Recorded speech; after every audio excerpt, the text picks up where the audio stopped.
já viu um anime e parou para pensar e refletir e entrar em discussões que esse anime trazia pensamentos filosóficos, teológicos, mas você já parou para pensar que tudo isso aí não passa de apenas uma teoria de fãs?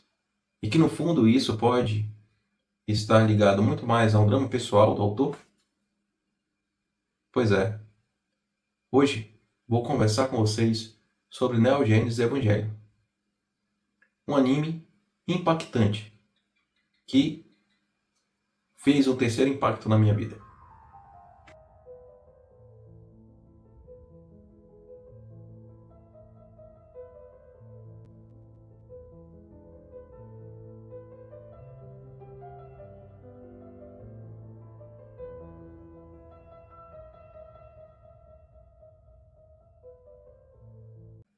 Que contribuiu para que eu voltasse a assistir animes. Fique comigo para entender tudo sobre Neon Genesis Evangelion. E saiba que no mundo do Luigi, não importa o que eu sei, importa o que eu acho.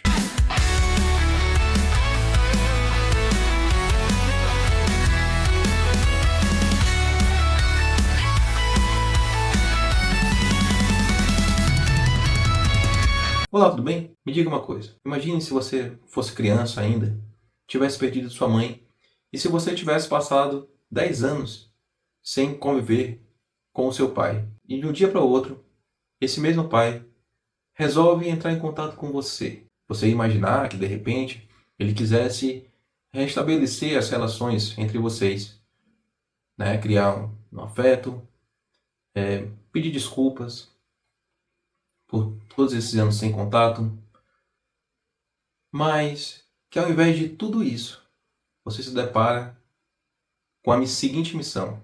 Você agora vai ter que pilotar uma arma gigantesca que irá defender a Terra e impedir o que a Terra sofra o terceiro impacto e assim acabe tudo. Pois é. Essa história aconteceu com o personagem Shinji Ikari, quando seu pai, Geno Ikari, lhe chama para Tóquio 3 para pilotar o EVA 1. E aí começa a história desse grande anime, idealizado por Hideaki Anno, que foi televisionado entre 95 e 96 e nos últimos anos ganhou uma versão em cinema para que a série fosse recontada, reconstruída e tivesse um novo final.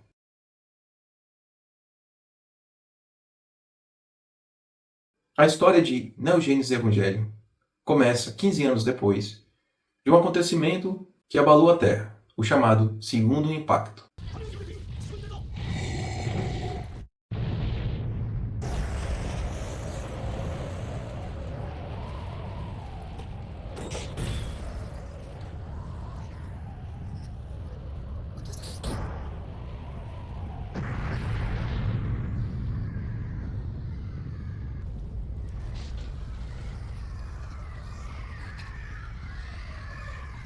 Esse segundo impacto foi causado por criaturas extraterrestres chamadas de anjos. E esses anjos, eles foram combatidos por uma organização dos humanos chamada Neve. A organização Neve era responsável por construir e organizar os pilotos de biomáquinas chamadas Evangelions, ou EVAs. Essas máquinas, essas grandes máquinas, eram pilotadas por adolescentes. Um deles era o Shinji Ikari, aí tem também a Rei, a Yanami e a Asuka Nanglei.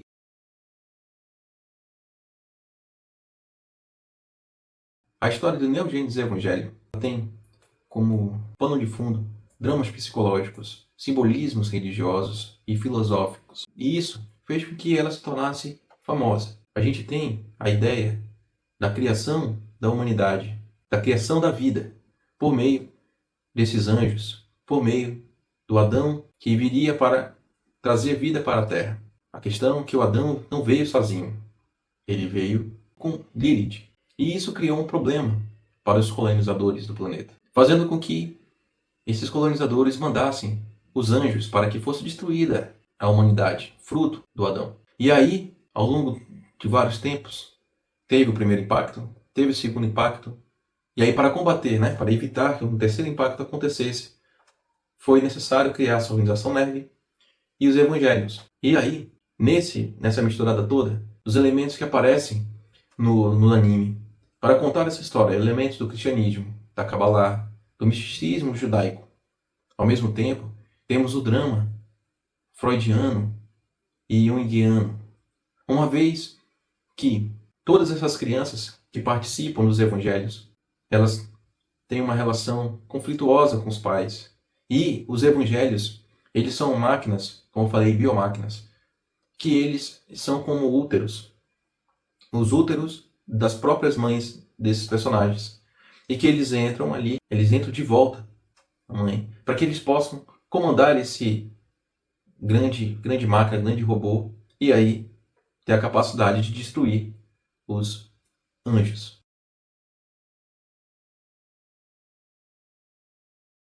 Em cima de todo esse arcabouço, de toda essa ideia, que todos esses elementos que trazem o anime, as pessoas, né, os críticos, quem consumia o anime, quem se impactou com esse anime, entendeu isso como uma mensagem do autor, como algo que ele queria dizer sobre filosofia, sobre religiosidade, sobre a psicologia em si.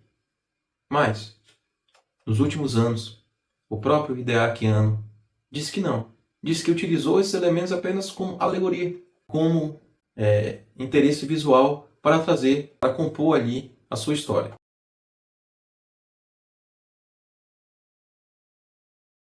Essas teorias todas, que foram criadas por fãs, todas elas não valiam de nada, pois o próprio autor descartou completamente essas ideias. Aí eu parei para analisar e refletir. Será que esses simbolismos todos realmente não valem de nada? Será que o autor quis colocar o seu drama pessoal nessa obra e fazer como se fosse uma catarse, como uma espécie de análise do seu próprio, da sua própria psique? A resposta que eu posso dar, pelo entendimento daquilo que o autor traz, é que o Evangelho é sobre o seu drama pessoal. Hideaki Anno sofria de depressão, teve várias crises antes de escrever o Evangelho e estava próximo, né, de sofrer mais uma crise.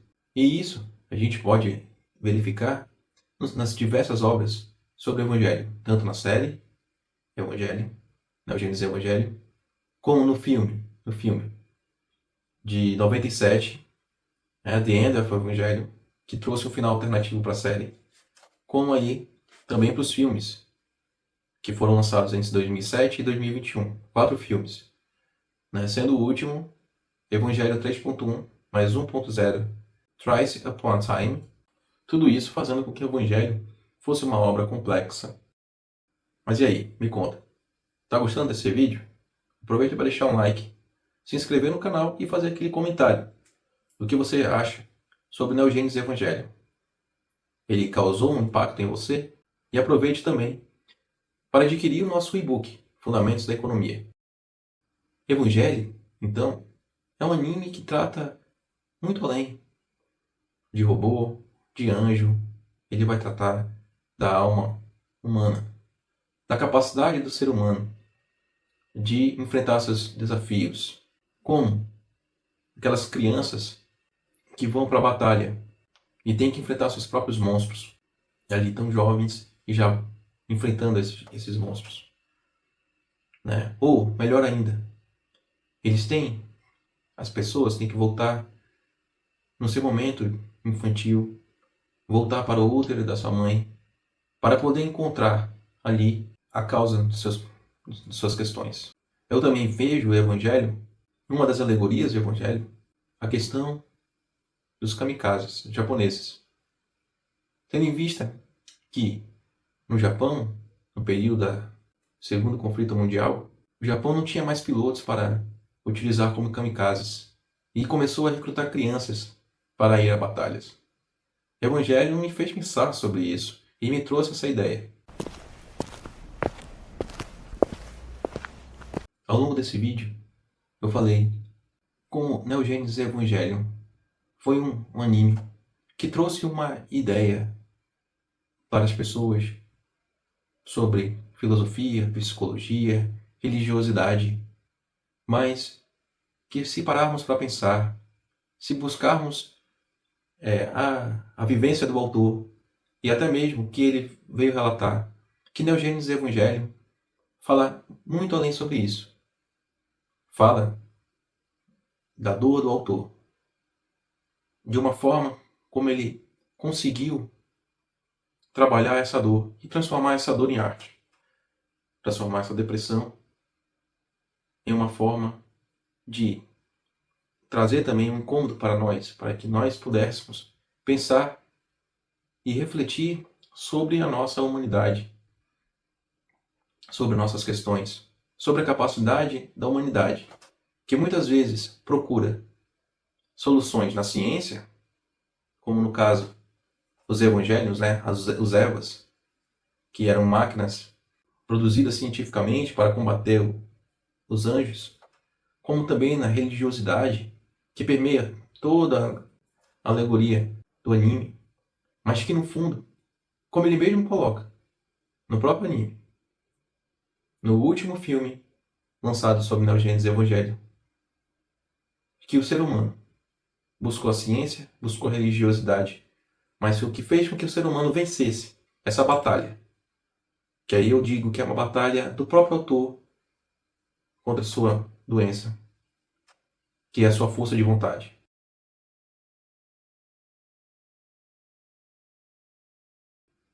E que nós precisamos ter força de vontade, querer, porque nem a ciência, nem a religião vai nos salvar das nossas questões, dos nossos problemas. Nós precisamos entender quais são os nossos problemas, buscar soluções, enfrentar esses problemas e batalhar para que a gente possa superar e dar uma vida nova à nossa existência. Espero que vocês tenham gostado. Deixe seus comentários dizendo o que vocês acham sobre Evangelho, sobre se o autor, o que vocês acham que o autor quis fazer com essa obra. Deixe também o seu like e aproveite também para se inscrever no canal e para ajudar o nosso canal, seja seguindo, seja também adquirindo os nossos produtos, como os e-books que estão aqui na descrição. Gratidão e boa viagem.